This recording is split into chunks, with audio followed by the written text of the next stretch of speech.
Hello friends, welcome back to my YouTube channel. दोस्तों, स्वागत है आप सभी का अपने यूट्यूब चैनल जिसका नाम है स्टडी पॉइंट।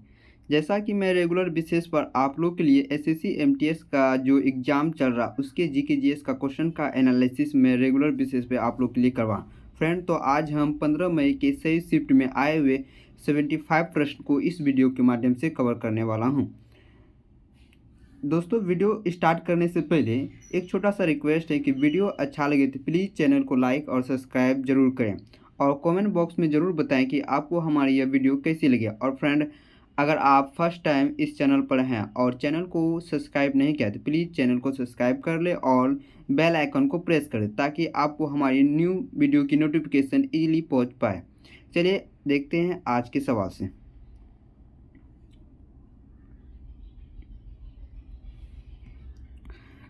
आज का हमारा फर्स्ट सवाल आया था, लच्छू महाराज का संबंध किस नृत्य से संबंधित है। तो लच्छू महाराज का संबंध कत्थक नृत्य से संबंधित। करेक्ट आंसर कत्थक हो जाता। फ्रेंड, मैं हर क्वेश्चन का डिटेल से एक्सप्लेनेशन करने वाला हूं, तो फ्रेंड वीडियो के अंत तक बने रहेंगे, वीडियो को स्किप मत कीजिएगा। चलिए लच्छू महाराज से संबंधित महत्वपूर्ण फैक्ट को देख लेते हैं। लच्छू महाराज का जन्म जो हुआ था 16 अक्टूबर 1944 ईस्वी को बनारस में हुआ था और इनकी मृत्यु जो हुई थी 17 जुलाई 2016 में हुई थी। भारत के जाने माने तबला वादक थे लच्छू महाराज। भारत के जाने माने तबला थे। उन्हें बनारस घराने की तबला बजाने की परंपरा को आगे बढ़ाया था। उन्होंने क्या किया था, बनारस घराने की जो है तबला बजाने की परंपरा को आगे बढ़ाया था। नेक्स्ट सवाल देख लेते हैं। नेक्स्ट सवाल हमारा आर्टिकल से सवाल पूछा गया था, समान नागरिकता संहिता का उल्लेख किस अनुच्छेद के अंतर्गत आता है। तो समान नागरिकता का उल्लेख आर्टिकल 44 के अंतर्गत आता है। ठीक है, 44 से संबंधित महत्वपूर्ण फैक्ट को देख लेते हैं। समान नागरिकता संहिता का उल्लेख भारत संविधान के भाग 4 के भाग कितने में आते हैं, भाग 4 में। भाग पूछिए तो 4, अनुच्छेद 44 के अंतर्गत आते हैं। इसमें नीति निर्देश दिया जाता है कि समान नागरिकता कानून लागू करना हमारा लक्ष्य होगा। तो समान नागरिकता कानून लागू करने वाला पहला राज्य कौन था, तो यह गोवा। फ्रेंड, याद रखेंगे आप लोग। नेक्स्ट सवाल देख लेते हैं। नेक्स्ट सवाल हमारा था, उपराष्ट्रपति का कार्यकाल कितने वर्ष का होता है। तो उपराष्ट्रपति का कार्यकाल जो है 5 वर्ष का होता है। वर्तमान में हमारे उपराष्ट्रपति कौन थे, जगदीश धनखड़ वर्तमान में उपराष्ट्रपति और राष्ट्रपति द्रौपदी मुर्मू हैं। भारत का उपराष्ट्रपति बनने की निम्नलिखित योग्यता होनी चाहिए। भारत का अगर कोई उपराष्ट्रपति बनना चाहता है तो उसके लिए क्या क्या अर्हता होनी चाहिए। वो भारत का नागरिक हो, 35 वर्ष की आयु पूरी कर चुका हो, राज्यसभा का सदस्य निर्वाचित होने के लिए अर्हता रखता हो। यह जरूरी नहीं कि वह व्यक्ति उपराष्ट्रपति के पद के लिए उम्मीदवार हो, वह जन्म से भारतीय और भारत का कोई भी नागरिक उपराष्ट्रपति बन सकता है। तो फ्रेंड्स, सारे महत्वपूर्ण इंपॉर्टेंट फैक्ट को आप लोग ध्यान में रखेंगे। नेक्स्ट सवाल देख लेते हैं।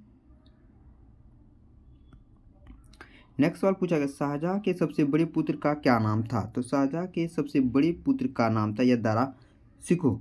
देखिए, जहांगीर के पुत्र शाहजहां का जन्म जो हुआ था 19 जनवरी 1628 में वर्तमान लाहौर जो पाकिस्तान में पड़ता है।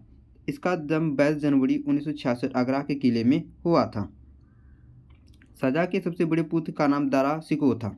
शाहजहां मुगल वंश का 5वां सम्राट था। दारा शिकोह संस्कृत से फारसी में उपनिवेश का अनुवाद करता है। एग्जाम में कई बार पूछा जाता है कि जो है तो संस्कृत में फारसी से जो है दारा शिकोह ने क्या था, संस्कृत से फारसी में अनुवाद किसने करवाया था, ये दारा शिकोह ने ही करवाया था। दारा शिकोह के 4 पुत्र थे, दारा शिकोह, औरंगजेब, मुराद और शाहजहां, यानी कि जो है इसके कितने पुत्र थे, 4 पुत्र थे। नेक्स्ट सवाल की ओर बढ़ते हैं। नहीं, शाहजहां के 4 पुत्र थे, दारा शिकोह, औरंगजेब, मुराद बख्श और शाह शुजा। नेक्स्ट सवाल देख लेते हैं फ्रेंड। नेक्स्ट वाला आया था, शीतकालीन ओलंपिक 2022 का आयोजन किस शहर में किया गया था। तो शीतकालीन ओलंपिक चाइना बीजिंग में किया गया था। करेक्ट आंसर चाइना बीजिंग हो जाता। देख ले, 2026 का शीतकालीन ओलंपिक इटली के मिलान कॉर्टिना डी स्पेजो में होंगे। 2026 का कहाँ होगा, इटली के मिलान कार्टिना में होगा। इसको भी फ्रेंड ध्यान में, यह 6 से 22 फरवरी 2026 के बीच होने वाला है। नेक्स्ट सवाल देख लेते हैं।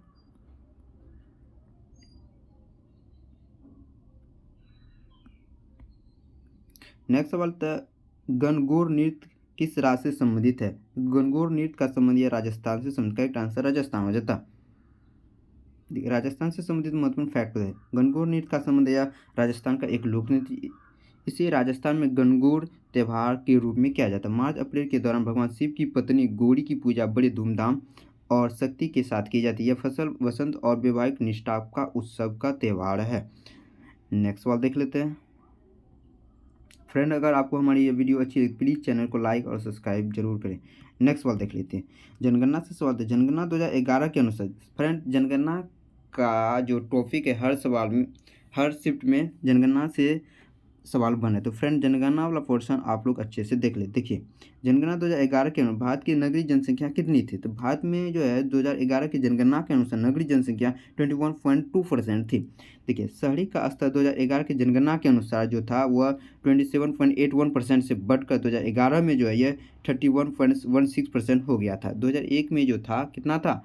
27.81 था और जो है 2011 में बढ़कर 31.16 हो गया। जबकि ग्रामीण आबादी का अनुपात जो है यह बढ़कर जो है घट के जो कितना 72.19 से घटकर 68.84 हो गया।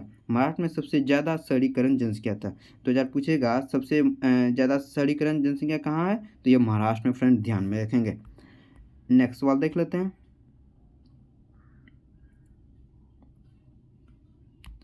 नेक्स्ट सवाल आया था, उस्ताद बिस्मिल्लाह खां कौन सा संगीत वाद्य यंत्र बजाते थे? उस्ताद बिस्मिल्लाह खां जो ये शहनाई वादक हैं।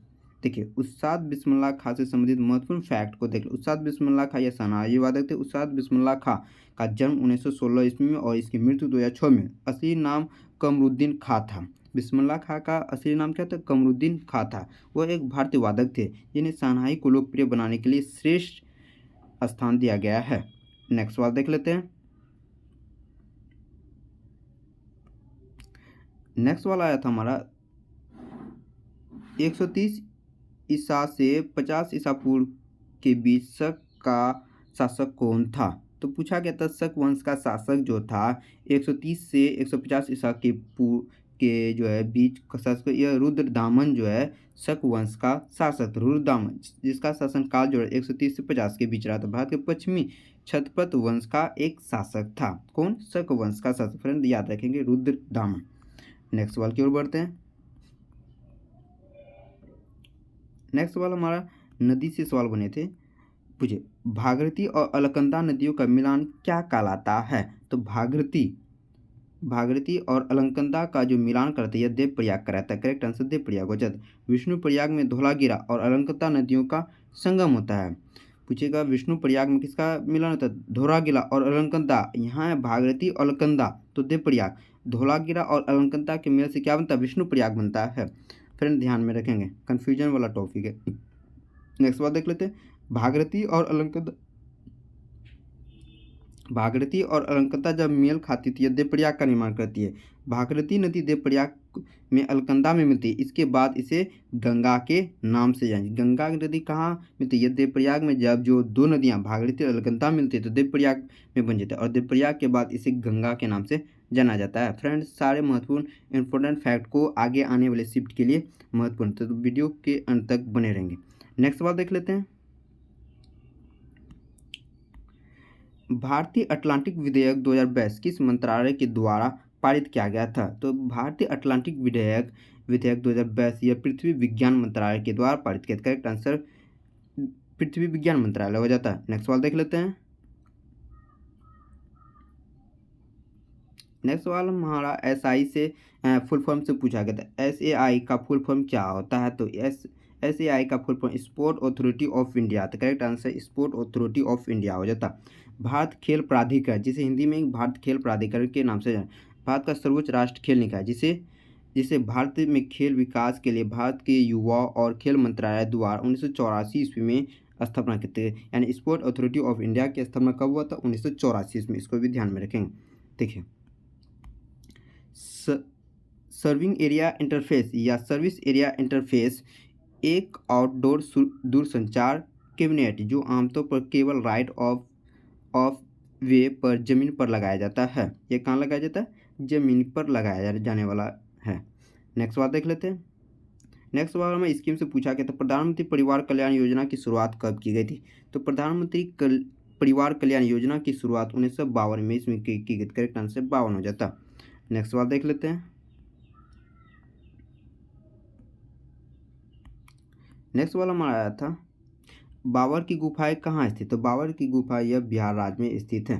देखिए बाबर की गुफा के से संबंधित महत्वपूर्ण फैक्ट होते हैं। बाबर की गुफा भारत के बिहार राज्य के जहानाबाद जिले में है, जो 24 किलोमीटर की दूरी पर स्थित गुफा है और चट्टानों को काटकर बनाई गई थी। यह सबसे पुरानी गुफा है। इनमें से अधिकांश गुफाएं का संबंध मौर्य काल से है और कुछ अशोक के शिलालेखों से देखा जा सकता है। यह गुफा बराबर और नागार्जुनी की जुड़वी पहाड़ियों में स्थित है। यह गुफा किसके बीच है। यह बराबर और नागार्जुनी की जुड़वी पहाड़ियों के बीच स्थित है। नेक्स्ट सवाल देख लेते हैं फ्रेंड। नेक्स्ट सवाल आया था वन नेशन वन फर्टिलाइजर योजना किस सरकार के से जुड़ा हुआ है। यानी कि वन नेशन वन फर्टिलाइजर योजना के तहत सरकार किस नाम से फर्टिलाइजर बेचेगी। यह भारत सरकार बेचेगी। करेक्ट आंसर भारत सरकार हो जाता। देखिए केंद्र सरकार द्वारा पूरे भारत में one nation one fertiliser scheme के सभी तरह की उर्वरक भारत नाम से एक ब्रांड से बिकेंगे। नेक्स्ट सवाल देख लेते हैं फ्रेंड। नेक्स्ट सवाल आया था यदि कोई व्यक्ति 9 लाख रुपये वार्षिक कमाता है तो उसको कितना % टैक्स देना पड़ेगा। अगर कोई व्यक्ति 9 लाख रुपया प्रति वार्षिक कमा रहा है तो उसको 15% टैक्स देना होगा। Correct answer 15%। जिन लोगों की आय 3 से 5 लाख तक सालाना है उनकी आमदनी का 5% टैक्स देना होगा। जिन टैक्स पेयर की आय 6 से 9 लाख रुपये सालाना का उनको 10% टैक्स चुकाना होगा और जिनकी आमदनी 9 से 12 लाख है उन्हें सालाना जो है 15% टैक्स चुकाना होगा और 12 से 15 लाख तक सालाना आय वाले के लिए 20% टैक्स चुकाना होगा। तो सारे आप लोग टैक्स को ध्यान में रखेंगे कितना कितना % टैक्स कितनी राशि पर लगाया जाता है। नेक्स्ट फ्रेंड देख लेते हैं। नेक्स्ट वाला आया था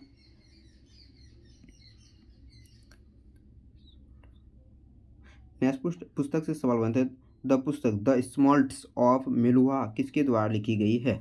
द पुस्तक द स्मॉल्ट्स ऑफ मेलुहा यह अमिश त्रिपाठी के द्वारा लिखी गई पुस्तक का नाम। करेक्ट आंसर अमिश त्रिपाठी हो जाता। नेक्स्ट सवाल देख लेते हैं। नेक्स्ट सवाल हमारे पौधे की पत्तियों में हरे रंग निम्न किसका वर्णक जिम्मेवार है। तो पौधे की पत्तियों का हरा रंग है क्लोरोफिल के कारण। तो करेक्ट आंसर क्लोरोफिल हो जाता। देखिए क्लोरोफिल से संबंधित महत्वपूर्ण फैक्ट को देख लेते हैं हम लोग। पनहड़ित या हरित लवक यह पनहड़िम या क्लोरोफिल एक प्रोटीनयुक्त जटिल रासायनिक यौगिक यह वर्णक पत्ते के हरे रंग का कारण है। पूछा पत्ते का पीला रंग किसके कारण। तो यह मैग्नीशियम के कारण होता है।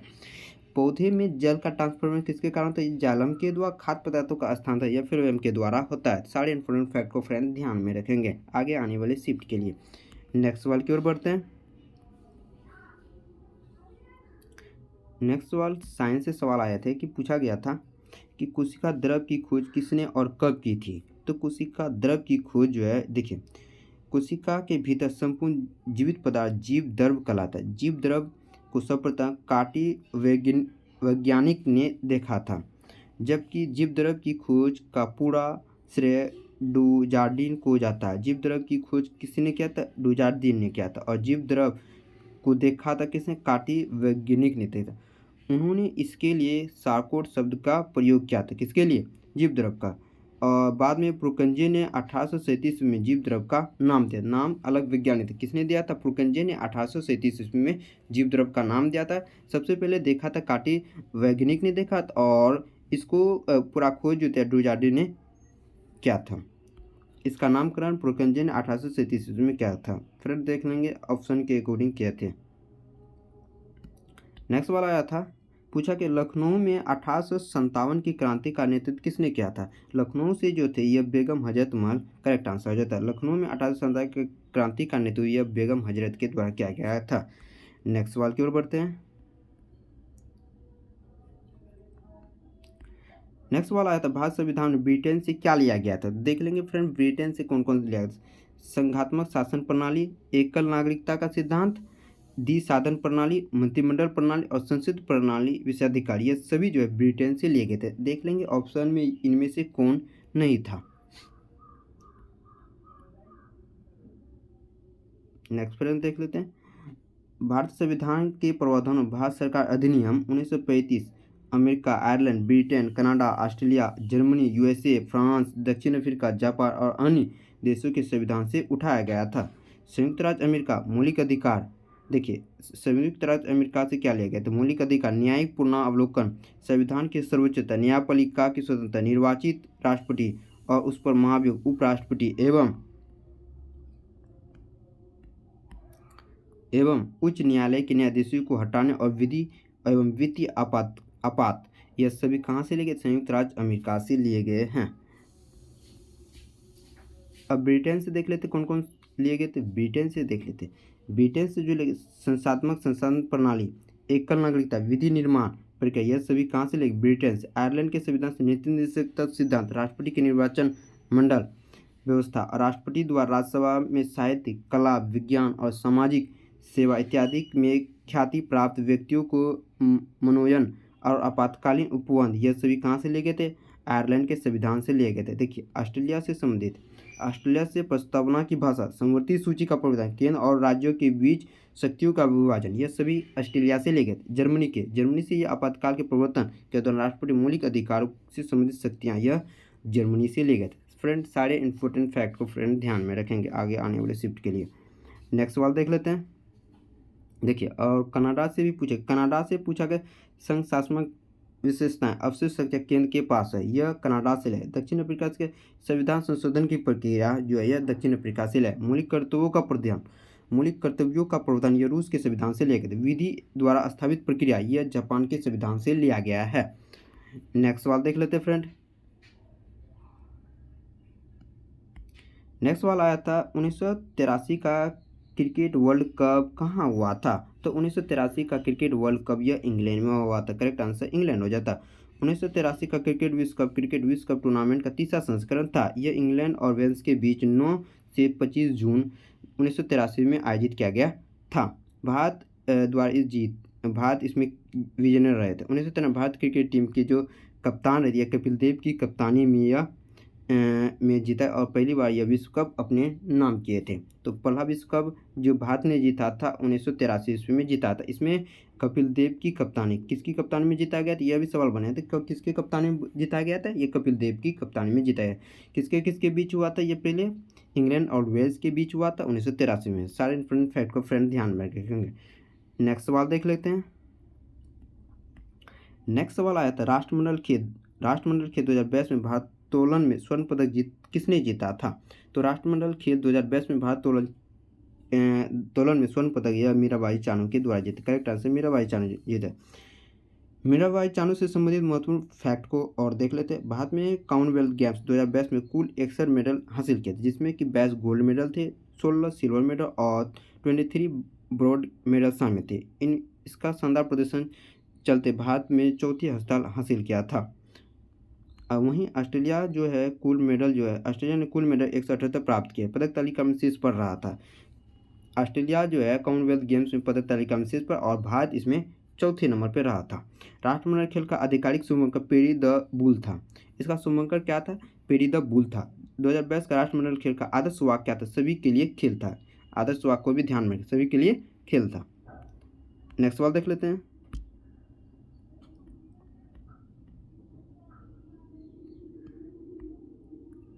नेक्स्ट वाला आया था उत्तराखंड का दूसरा सबसे ऊंचा पर्वत पूछा था। तो उत्तराखंड का दूसरा सबसे ऊंचा पर्वत ये कामेत चोटी रह जाता। करेक्ट आंसर कामेत चोटी हो जाता। 7,756 मीटर की ऊंचाई पर स्थित कामेत चोटी नंदा देवी के बाद गढ़वाल हिमालय का दूसरा सबसे ऊंचा पर्वत शिखर है, जो 3 मुख्य सहायक चोटी से घिरा हुआ है, जिनके नाम मुकुट पर्वत, अभिगामिनी पर्वत और मना है। उत्तराखंड की चमेली जिले में यह स्थित है। नंदा देवी कंचनजंगा के बाद भारत का दूसरा सबसे ऊंचा पर्वत है। तो याद रखेंगे नंदा देवी कंचनजंगा के बाद भारत का दूसरा सबसे ऊंचा पर्वत और उत्तराखंड का दूसरा सबसे ऊंचा पूछे तो ये कामेत चोटी हो जाएगा फ्रेंड। नेक्स्ट वाला फ्रेंड देख लें। फ्रेंड वीडियो अच्छा लगे प्लीज़ चैनल को लाइक और सब्सक्राइब करें। नेक्स्ट सवाल देखिए, the God of small things. The God of small things पुस्तक के लेखक है, यह अरुंधति दय के द्वारा लिखी गई पुस्तक का नाम। The ministry of the utmost happiness, यह अरुंधति दय के द्वारा। The doctor and the senate, यह अरुंधति दय द्वारा लिखी गई। कैपिटिज्म ए शॉर्ट हिस्टोरी, यह भी Arundhati. Kashmir the case of the freedom, attack on the Indian parliament, walk talk, war is peace, ये सभी अरुंधति राय के द्वारा लिखी गई पुस्तक का नाम है। फ्रेंड, इसको ध्यान में रखेंगे। नेक्स्ट सवाल की ओर बढ़ते हैं। नेक्स्ट सवाल पूछा कि 2022 में साहित्य का नोबेल पुरस्कार किसे मिला था। तो 2022 में साहित्य का नोबेल पुरस्कार एनी एर्नाबॉक्स को मिला था। करेक्ट आंसर एनी एर्नाबॉक्स हो जाता। साल 2022 में साहित्य के लिए नोबेल पुरस्कार फ्रांसीसी लेखक एनी एर्नाबॉक्स को प्रदान किया गया था। अभी तक कुल 9 भारतीय लोगों को नोबेल पुरस्कार दिया गया था। Rabindranath Tagore, doctor H Chandrasekhar Venkataraman, Arvind Khorana, Mother Teresa, Subrahmanyan Chandrasekhar, Amar Sen, Venkat Ramakrishnan और कैलाश सत्यार्थी और अभिजीत रे को जो है साहित्य नोबेल पुरस्कार प्रदान किया गया था। अब देख लेते हैं। रविन्द्रनाथ टैगोर को सम्मानित होने वाले पहले भारतीय नागरिक थे। पूछा गया था नोबेल शांति पुरस्कार से सबसे पहले किसे सम्मानित किया गया था। यह रविन्द्रनाथ टैगोर को सम्मानित किया गया था और 1913 में यह सम्मान पाने वाले पहले एशियाई बने थे। नेक्स्ट सवाल देख लेते हैं। नेक्स्ट सवाल आया था 2022 में गेहूं उत्पादन भारत विश्व में कौन सा स्थान था। 2022 में गेहूं उत्पादन भारत दूसरे स्थान, पहले स्थान पर कौन था, तो चाइना था। चीन के बाद भारत में दूसरा सबसे गेहूं विशाल उत्पादक देश रहा है। भारत में दूध, दाल, जूट दुनिया का सबसे बड़ा उत्पादक और चावल, गेहूं, गन्ना, मूंगफली, सब्जियां, फल, कपास इत्यादि उत्पादन भारत दूसरे स्थान पर हैं।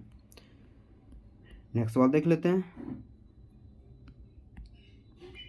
नेक्स्ट सवाल पूछा गया निम्नलिखित में कौन सरोद वादक नहीं है। देख लेते हैं फ्रेंड कौन कौन सरोद वादक, जैसे उस्ताद अलाउद्दीन खां, अजमत अली खां, आयान अली खां, अमान अली अकबर खां, विकास महाराज, दौलत खां, शरण रानी, राजीव तारानाथ, अब्दुल शमीम खां, विश्वजीत राय चौधरी, अमित गोस्वामी, उस्ताद हफीज अली खां और आशीष खां, उस्ताद यशराज, ये सभी जो है सरोद वादक हैं। देख लेंगे फ्रेंड इनमें से कौन नहीं था, तो करेक्ट आंसर हो जाता। नेक्स्ट सवाल देख लेते हैं। नेक्स्ट सवाल पूछा गया था चरकुला नृत्य किस राज्य से संबंधित है। चरकुला नृत्य जो उत्तर प्रदेश राज्य में किया जाता है। Correct answer Uttar Pradesh. चरकुला नृत्य उत्तर प्रदेश के ब्रज क्षेत्र से संबंधित है। यह नृत्य होली के बाद तीसरे दिन किया जाता है, जिस दिन जो है जिसमें जो कि राधा का जन्म होता है। इस नृत्य में महिलाएं भगवान श्री कृष्ण की गानों में क्या करती है, नृत्य करती है। रासलीला, मयूर, ख्याल नृत्य सभी उत्तर प्रदेश राज्य से संबंधित है। इसको भी ध्यान में, रासलीला, मयूर और ख्याल यह नृत्य किससे संबंधित है, उत्तर प्रदेश से संबंधित है। नेक्स्ट सवाल देख लेते हैं फ्रेंड। नेक्स्ट सवाल हमारा आया था कि रुक्मणी देवी अरुंडेल को पद्म विभूषण किस वर्ष दिया गया था। तो रुक्मणी देवी अरुंडेल को जो पुरस्कार दिया गया था 1956 ईस्वी में दिया। Correct answer 1956। रुक्मणी देवी अरुंडेल का जन्म जो हुआ था 29 फरवरी 1904 ईस्वी में हुआ था और इनकी मृत्यु जो हुई थी 24 फरवरी 1986। प्रसिद्ध एक भारतीय नृत्य गाना थी। यह भरतनाट्यम में भक्ति भाव भरा एवं नृत्य की एक परंपरा आरंभ की थी और इन्हें कला क्षेत्र में 1956 ईस्वी में जो है पद्म विभूषण से भी सम्मानित किया गया था। फ्रेंड्स सारे इंपॉर्टेंट फैक्ट को आप लोग ध्यान में रखेंगे। नेक्स्ट सवाल देख लेते हैं।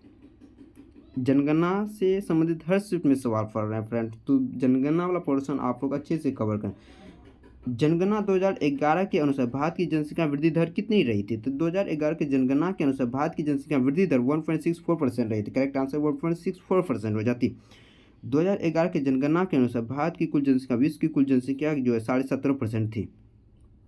इसका जो वृद्धि दर वार्षिक जनसंख्या वृद्धि दर 1.97 से घट का जो है 1.64% हो गई, जबकि दशमिक वृद्धि दर जो घट कर 21.54 से घट का जो 1.17% हो गई। तो दशमिक वृद्धि दर घटकर कितनी रह गई थी, यह 17.7 और वार्षिक वृद्धि दर घटकर कितनी रह गई थी, वह 1.64% हो जाती।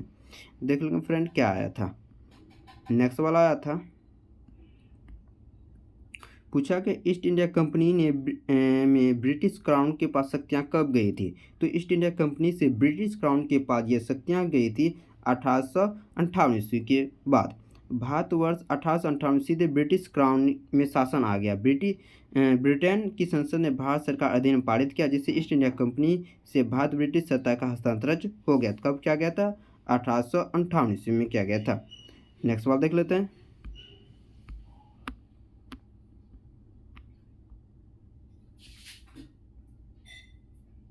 नेक्स्ट सवाल हमारे आर्टिकल से सवाल पूछे गए थे। पूछा कि था अनुच्छेद 2431 के अनुसार राज्यपाल कितने के लिए वित्तीय सभा बुला सकता है? तो यह जो है 5 वर्ष के लिए बुला सकता है। करेक्ट आंसर 5 वर्ष हो जाता। नेक्स्ट सवाल देख लेते हैं। देखिए, अनुच्छेद 243A के अनुसार राज्य के राज्यपाल प्रत्येक 5 वर्ष के बाद पंचायती वित्तीय स्थिति की समीक्षा करने के लिए एक राज्य वित्त आयोग का गठन कर सकेंगे। नेक्स्ट सवाल की ओर बढ़ते हैं। नेक्स्ट बात है, Mexican grand prix formula 1 race किसने जीता है? तो मैक्सिकन ग्रैंड पिक्स फॉर्मूला 1 जो है यह मैक्स वर्स्टैपेन के द्वारा जीत। करेक्ट आंसर मैक्स वर्स्टैपेन हो जाता। नेक्स्ट सवाल देख लेते हैं। नेक्स्ट सवाल आता है होला मोहल्ला त्यौहार किस धर्म से जुड़ा हुआ है? तो होला मोहल्ला त्यौहार जो यह सिख धर्म से जुड़ा है। करेक्ट आंसर सिख धर्म हो जाता है।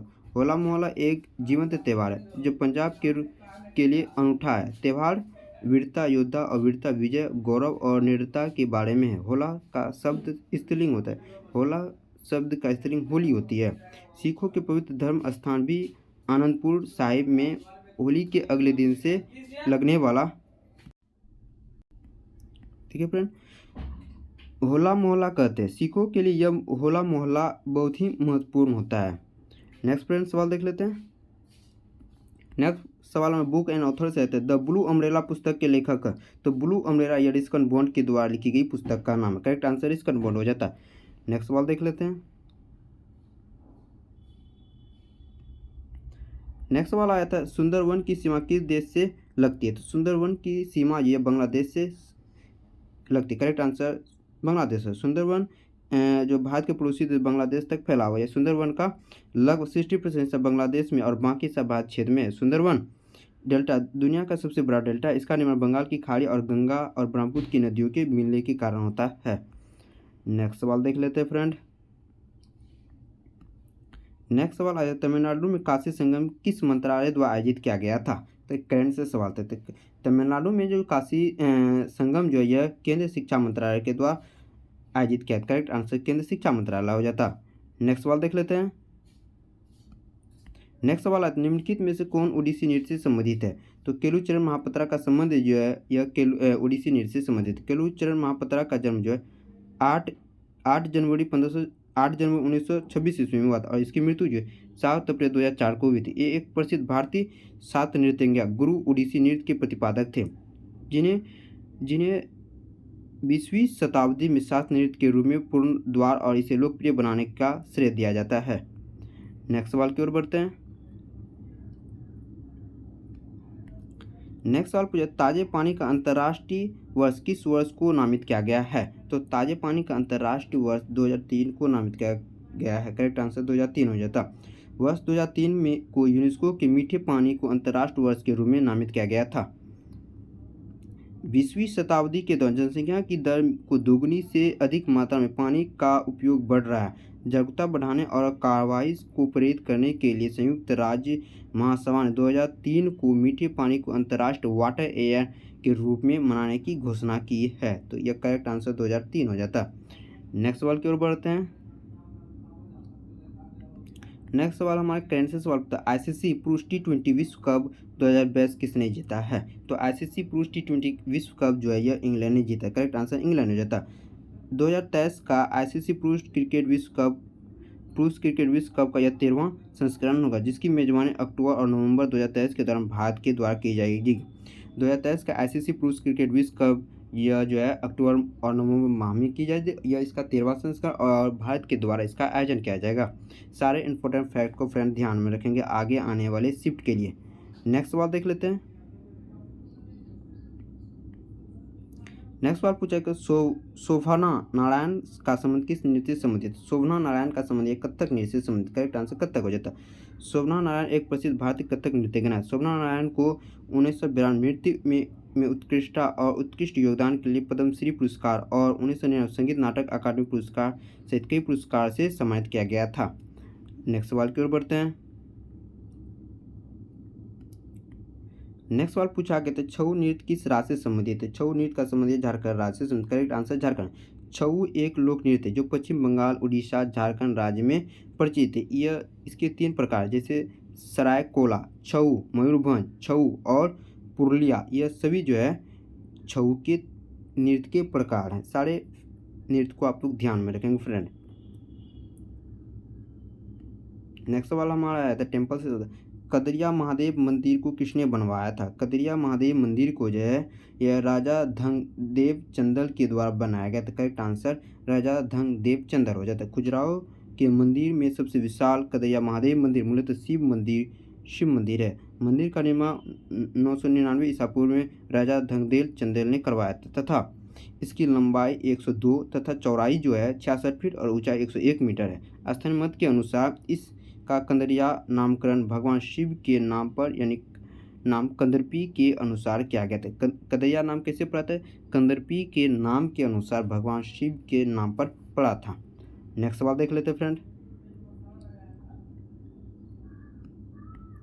नेक्स्ट सवाल जो आया था विलायत खां का संबंध किस वाद्य यंत्र से संबंधित है? तो विलायत खां का संबंध सितार वादक से संबंधित। करेक्ट आंसर सितार वादक।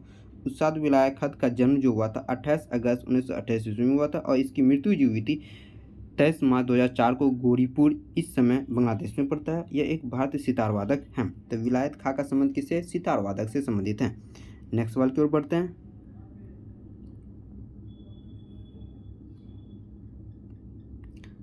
नेक्स्ट सवाल पूछा गया था भगत सिंह बुटेश्वर दत्त में असेंबली बम पर हमला कब किया था? तो भगत सिंह और बुटेश्वर दत्त ने जो है 8 अप्रैल 1929 ईस्वी में असेंबली में बम फेंका था। 8 अप्रैल 1929 भगत सिंह और बुटेश्वर दत्त के द्वारा दिल्ली स्थित केंद्रीय विधानसभा में बम फेंका गया था। उन्होंने केंद्रीय विधानसभा हॉल में आगंतुक गैलरी से इंकलाब जिंदाबाद के नारे शुरू किया था। इसका मुख्य उद्देश्य लोगों को घायल करने के बजाय उससे बधिर अंग्रेजों को सुनाना था। इसका मुख्य उद्देश्य था। नेक्स्ट सवाल की ओर बढ़ते हैं।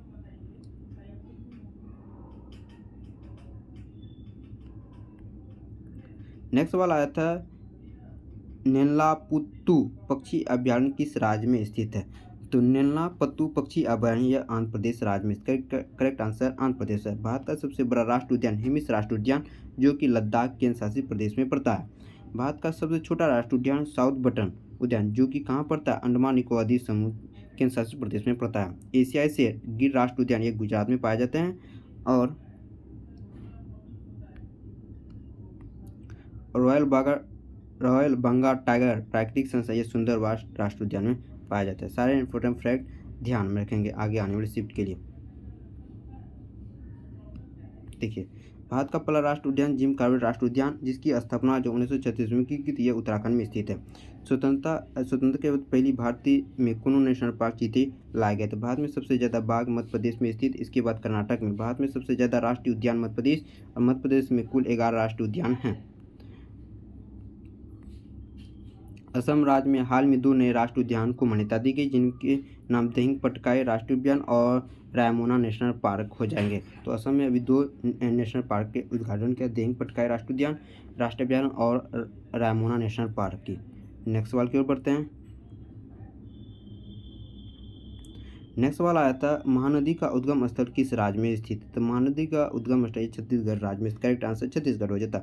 महानदी का उद्गम स्थल रायपुर छत्तीसगढ़ से होता है। महानदी मध्य प्रदेश में बहने वाली एक नदी जो दक्षिण पूर्व छत्तीसगढ़ राज्य की पहाड़ियों से निकलती है। महानदी छत्तीसगढ़ के रायपुर से निकलती है और बंगाल की खाड़ी में जाकर गिरती है। यह लगभग पहले जो गिरने से पहले जो है यह 851 किलोमीटर तक बहती है। इसका मुख्य सहायक नदियाँ जो शिवनाथ, जोग, सहदेव, मंड और ईब, ओंग और तेल यह सभी इसकी सहायक नदियाँ है किसकी? महानदी की। नेक्स्ट सवाल देख लेते अलीगढ़ आंदोलन किसके द्वारा शुरू किया गया था? तो अलीगढ़ आंदोलन यह सैयद अहमद खां के द्वारा किया गया था। करेक्ट आंसर सैयद अहमद खां हो जाता है। सर सैयद अहमद खां अलीगढ़ आंदोलन से जुड़े। उन्होंने 1875 में अलीगढ़ आंदोलन का आयोजन किया और इसकी स्थापना भी की थी। ब्रिटिश भारत की मुस्लिम आबादी के लिए एक आधुनिक शिक्षा प्रणाली स्थापित करने के लिए अलीगढ़ आंदोलन शुरू किया गया था। किसके लिए किया गया था? मुस्लिम आधुनिक शिक्षा प्रणाली को स्थापित करने के लिए अलीगढ़ आंदोलन शुरू किया गया था। फ्रेंड, सारे इंपॉर्टेंट फैक्ट को ध्यान में। अगर फ्रेंड वीडियो अच्छी लगी तो प्लीज़ चैनल को लाइक और सब्सक्राइब करना ना भूलें। नेक्स्ट सवाल की ओर बढ़ते हैं। नेक्स्ट सवाल हमारा था 2011 की जनगणना कौन सी नंबर की जनगणना थी? 2011 की जनगणना तो यह 15वीं नंबर की जनगणना थी। वर्ष 1872 में पहली जनगणना हुई थी, लेकिन प्रथम समकालीन जनगणना 1881 में मानी जाती है। यह अगर स्वतंत्रता की पहली जनगणना 1991 से, पहली जनगणना 1872 में किसके शासनकाल में किया गया था? लॉर्ड मेयो के शासन। और नियमित जनगणना 1881 में यह लॉर्ड रिपन के शासनकाल में किया गया था। 2011 की जनगणना 15वीं जनगणना मानी जाती है। आज़ादी की 7वीं जनगणना थी। दिल्ली सबसे अधिक जनसंख्या घनत्व वाला केंद्र शासित प्रदेश। 2011 की जनगणना को सबसे कम जनसंख्या घनत्व वाला राज्य अरुणाचल और सबसे अधिक जनसंख्या घनत्व वाला राज्य बिहार हो जाएगा। सर्वाधिक जनसंख्या वाला राज्य उत्तर प्रदेश, सबसे न्यूनतम जनसंख्या वाला राज्य यह सिक्किम हो जाएंगे। सारे फ्रेंड इम्पोर्टेंट फैक्ट को ध्यान में रखेंगे। नेक्स्ट सवाल देख लेते हैं। बुक एंड ऑथर से सवाल हर शिफ्ट में बन रहे हैं, तो बुक ऑन ऑथर बता। अर्थशास्त्र पुस्तक के लेखक कौन? तो अर्थशास्त्र पुस्तक के लेखक चाणक्य हो जाएंगे। Correct answer Chanakya. चाणक्य चंद्रगुप्त मौर्य के जो है महान मंत्री थे। कोटिल या विष्णुगुप्त नाम से विख्यात है। कोटिल का अर्थशास्त्र 15 भागों में विभाजित और 9 असमी उपभागों में विभाजित है और इसे 6000 से अधिक श्लोक भी इसमें शामिल हैं। नेक्स्ट वाला, मुंबई स्थित छत्रपति शिवाजी टर्मिनल का पुराना नाम क्या था? तो मुंबई स्थित छत्रपति शिवाजी टर्मिनल का नाम विक्टोरिया टर्मिनस था। 1853 में शुरू हुए इस स्टेशन को 1888 में फिर से बनाया गया था और इसे विक्टोरिया टर्मिनल नाम दिया गया था।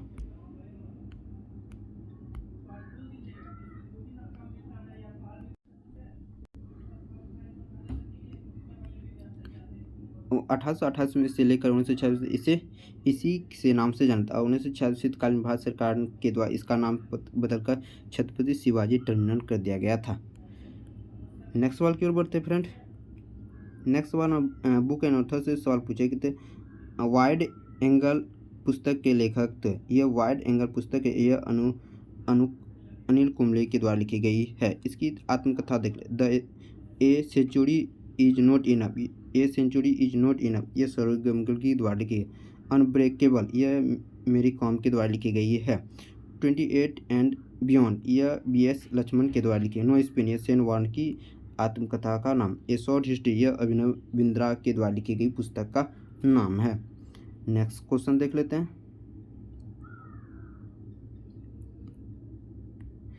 प्रधानमंत्री कौशल योजना की शुरुआत कब की गई थी? प्रधानमंत्री कौशल विकास योजना की शुरुआत जुलाई 2015 में की गई। करेक्ट आंसर जुलाई 2015 हो जाए। प्रधानमंत्री कौशल विकास योजना, जिसे PMKY के नाम से जानते हैं, इसे प्रधानमंत्री यूथ ट्रेनिंग प्रोग्राम से भी जाना जाता है। भारत सरकार की यह योजना जो है जुलाई 2015 में शुरू की गई थी। नेक्स्ट सवाल की ओर बढ़ते हैं। नेक्स्ट सवाल, गौतम बुद्ध को ज्ञान की प्राप्ति कहाँ हुई थी? तो गौतम बुद्ध को ज्ञान की प्राप्ति बिहार के बोधगया में हुई थी। यह बोध वृक्ष के नीचे हुई थी। गौतम बुद्ध का जन्म नेपाल के लुम्बिनी में हुआ था। 583 ईस्वी में इसका जन्म था। बोधि वृक्ष बिहार गया जिले में के बोधगया स्थित महाबोधि मंदिर परिसर में स्थित एक पीपल पेड़ के नीचे। इस पेड़ के नीचे जो है 531 ईस्वी में भगवान बुद्ध को ज्ञान की प्राप्ति हुई थी। कब हुई थी? 531 ईसा पूर्व में। देखिए, बुद्ध ने अपना पहला उपदेश उत्तर प्रदेश के बनारस शहर के पास सारनाथ गांव में दिया था। नेक्स्ट सवाल की ओर बढ़ते हैं। नेक्स्ट सवाल हमारा आया था, मार्च 2023 का आसियान में कितने, मार्च 2023 तक आसियान में कुल कितने कंट्री हैं? तो आसियान में कुल 10 कंट्री। कौन कौन होते हैं? Association of south eastern Asian, इसे आसियान का फुल फॉर्म क्या होता है? Association of south eastern Asian nation. इसमें 10 कंट्री शामिल हैं। एक तेज़ी से बढ़ता हुआ व्यापार ब्लॉक, ब्रुनई हो गया, कम्बोडिया हो गया, Indonesia, Laos, Malaysia, Myanmar, Philippines, Singapore, Thailand और वियतनाम, ये 10 कंट्री आसियान के अंतर्गत आते हैं। इसकी 2023 में इसकी अध्यक्षता किसके द्वारा की गई थी? इसकी अध्यक्षता 2023 में जो है इंडोनेशिया के पास थी। नेक्स्ट सवाल की ओर बढ़ते हैं। नेक्स्ट सवाल हमारा निम्नलिखित में कौन हैलोजन ग्रुप का सदस्य नहीं है? तो फ्रेंड देख लेंगे हैलोजन तत्व 5 होते हैं आवर्त के 17वें तत्व समूह के अंतर्गत, जिसमें फ्लोरीन हो गया, क्लोरीन के ब्रोमीन, आयोडीन, एस्टीन और फ्लोरीन, और क्लोरोफिन गैस। ब्रोमीन द्रव में होता है, आयोडीन और एस्टीन ठोस में होता है। तो फ्रेंड देख लेंगे इनमें से कौन नहीं था, करेक्ट आंसर हो जाता। नेक्स्ट सवाल की ओर बढ़ जाते हैं।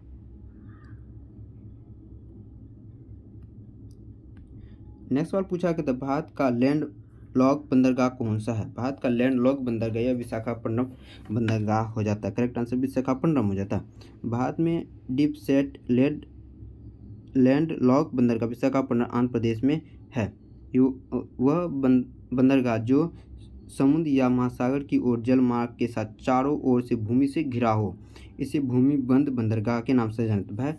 भूमि बंद बंदरगाह यानी लैंड लॉक बंदरगाह किसे कहा जाता है?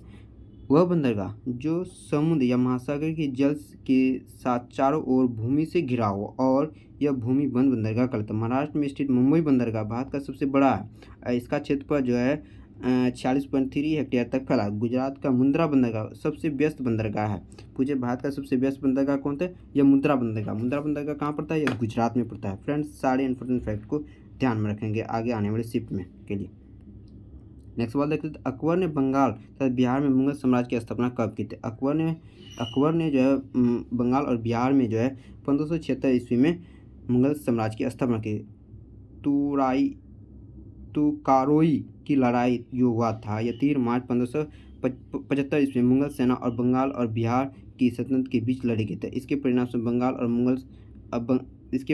बंगाल का मुगल में विलय हो गया था। कब हुआ था यह? तुकारी युद्ध की लड़ाई में किया गया था। नेक्स्ट सवाल हमारा है, आईपीएस धारा 377 का संबंध किससे संबंधित है? तो आईपीएस धारा 377 का समलैंगिक संबंध अपराध से संबंधित है। भारतीय दंड संहिता में ब्रिटिश काल की सेक्शन 377 के अंतर्गत समलैंगिक संबंध अपराध है।